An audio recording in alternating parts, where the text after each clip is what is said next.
This game has been on my radar for some time, and after finally finishing my first run, I can confidently say it satisfies that just one more turn feeling in ways few Civ-inspired games manage.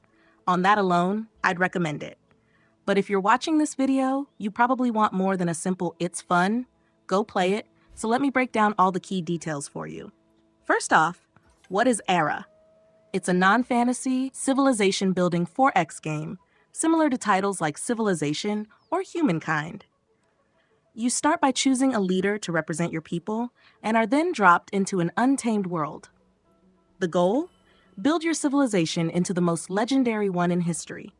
The game unfolds in 3 acts, covering different eras from prehistory to the Middle Ages, and then into the Age of Machining.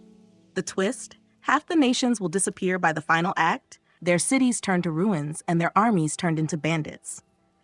Your task is to accumulate enough prestige to reach the next era, ideally while staying on top of the leaderboard. Whether you conquer through military might, monuments, religion, or industrial power, you've got a lot of freedom to choose your path.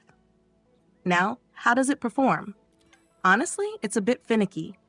My experience was rough until I turned down the lighting and MSAA settings to the lowest options. After that, it ran better, though I still encountered some lag when flying over my capital in the late game. Hopefully, the devs release some patches, but if you're experiencing performance issues, those tweaks might help. Let's talk about leaders. Like Civ, you have a variety of leaders to pick from, but Ara does things a bit differently. Not all the leaders are political figures. For example, you might play as poets or scientists. Germany, for instance, can be led by either Bismarck or Hildegard von Bingen, a saint from the Middle Ages.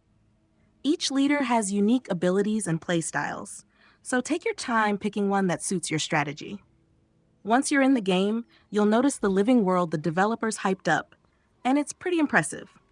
Wildlife roams the landscape, birds fly overhead, and cities evolve dynamically as the game progresses. The game world is divided into regions rather than hexes, so your cities grow organically, transforming from wilderness into bustling metropolises. It's satisfying to watch your cities develop, but make sure to space them out, as they can get massive by the endgame. The economy starts off simple, with resources like food, wood, and wealth. But what sets Ara apart from other 4X games is the emphasis on crafting consumer and strategic goods. Early on, you'll craft basic items like jewelry, but as the game progresses, the crafting system really starts to shine, offering huge bonuses to your city's stats. Balancing resources becomes a big part of the gameplay, and planning how to use them efficiently can make all the difference in the later stages. There's a lot more to cover, like the military aspects, but unfortunately, we're short on time. Feel free to ask me any questions in the comments if you're curious about specifics. One last thing, though. Unfortunately, there's no sandbox mode after you win or finish the game. Hopefully they'll add that option in the future, but for now, that's my biggest gripe.